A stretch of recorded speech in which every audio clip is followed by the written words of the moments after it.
যেহেতু কোরবানিটা হবে আল্লাহ রাব্বুল আলামিনের জন্য, তিনি কিভাবে চেয়েছেন আর নবীজি সাল্লাল্লাহু আলাইহি ওয়াসাল্লাম কিভাবে আমাদেরকে শিখাই দিয়ে গেছেন, সেইভাবে আমাদের কোরবানি করাটা হওয়া দরকার। তাই আমি কিছু মাসআলা বলবো, যে মাসআলাগুলো আপনার আমার খুবই দরকার, খুবই উপকারিতা।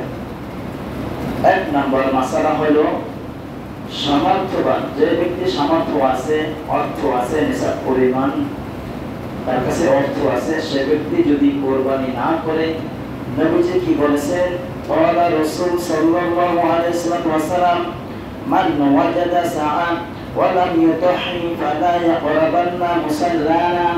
নবীজি সাল্লাল্লাহু আলাইহি ওয়াসাল্লাম বলেছেন, যে ব্যক্তি সামর্থ্যবান, সুস্থ মস্তিষ্কবান, তার কাছে বালক পুরুষ, তার কাছে সবকিছু থাকার পরেও যে ব্যক্তি কোরবানি করলো না, সে ব্যক্তি যেন মুসাল্লানা আমাদের ঈদগাহে না আসে।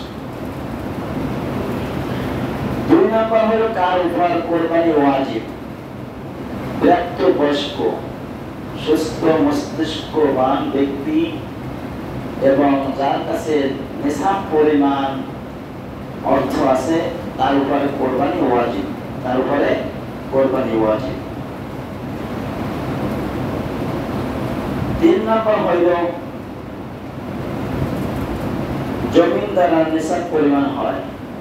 আপনার আমার এমন একটা জমিন আছে, যে জমি থেকে আমরা ফসল উৎপন্ন করি, অথবা একটা বাড়ি আছে, সেই বাড়ি থেকে আমরা অর্থ পাই, যেটা আমাদের বছরের ভিতরে কোনো প্রয়োজন নাই, আমাদের যতটুকু প্রয়োজন তার থেকে এইটা বেশি হয়, তাহলে এইটা নিসাবের ভিতরে হবে কোরবানি নিসাব, যেটা এই নিসাব পরিমাণ এইটা ধরে তারপরে কোরবানি দিতে হবে। 4 নম্বর, স্বর্ণ ও রূপার নিসাব। আমরা সবাই জানি যে কতটুকু স্বর্ণ থাকলে, কতটুকু রূপা থাকলে যাকাত ওয়াজিব হয়ে যায়, নিসাব পরিমাণ হয়ে যায়। সেটা হলো, আমরা জানি স্বর্ণ 7.5 ভরি আর রূপা হলো 52.5 তোলা। এখন এইরকম যদি আমাদের কাছে থাকে, তাহলে আপনার আমার উপরে কোরবানি ওয়াজিব হয়ে যাবে, যাকাত আপনার আমার উপরে ওয়াজিব হয়ে যাবে। 5 নম্বর, নাবালকের কোরবানি। যদি কোনো নাবালক শিশু যদি কোরবানি দিতে চায়, শিশু, কিশোর ও পাগল, এদের নিসাব পরিমাণ অর্থ আছে, কিন্তু তারপর কি তাদের উপরে কোরবানি ওয়াজিব নাই। এমন সন্তান আছে যে বাবা মারা গিয়েছেন, তার কাছে বহুত সম্পদ আছে যেটা নিসাব পরিমাণ হয়ে যায়, বা এমন পাগল আছে তার অর্থ সম্পদ বহুত আছে, তার উপরে নিসাব পরিমাণ হয়ে গেছে, যাকাত দেওয়ার মতো অর্থ তার কাছে আছে, তার উপরে আর এই শিশুর উপরে কি কোরবানি ওয়াজিব নয়। মুসাফিরদের জন্য কোরবানির বিধান কি? 6 নম্বর, মুসাফিরদের জন্য কোরবানির বিধান কি?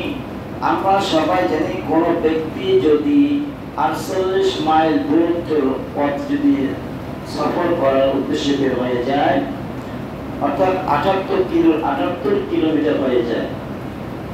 এখন মাইল আর কিলোমিটার কিন্তু এক রকম না, বেশ কম, 48 মাইল অথবা 78 কিলোমিটার, এই পরিমাণ দূরত্ব যদি কোথাও চলে যায়, আর এই ব্যক্তির উপর যদি টাকা পয়সা থাকে, তার উপর কোরবানি ওয়াজিব নয়। মুসাফিরদের উপর কি কোরবানি ওয়াজিব নয়, থাকতে পারে তার কাছে টাকা পয়সা, কিন্তু তার উপরে ওয়াজিব নয়।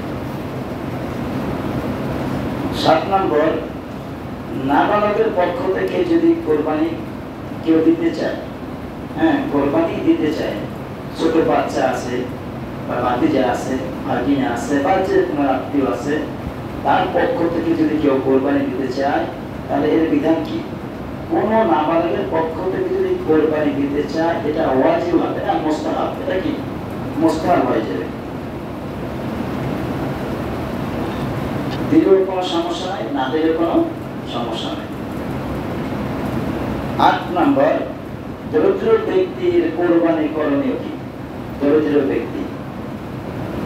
ব্যক্তি যদি কোনো কোরবানির পশু, কোরবানি নিয়তে কোনো পশু ক্রয় করে, যার উপর কোরবানি ওয়াজিব নয়, সে একটু নিজেকে আবেগে পড়ে কোরবানি কোরবানের ফজিলত, কোরবানের গুরুত্ব বুঝে, অর্থাৎ তার কাছে নেশার পরিমাণ টাকা নাই, সে একটা পশু কেনার মতো টাকা আছে।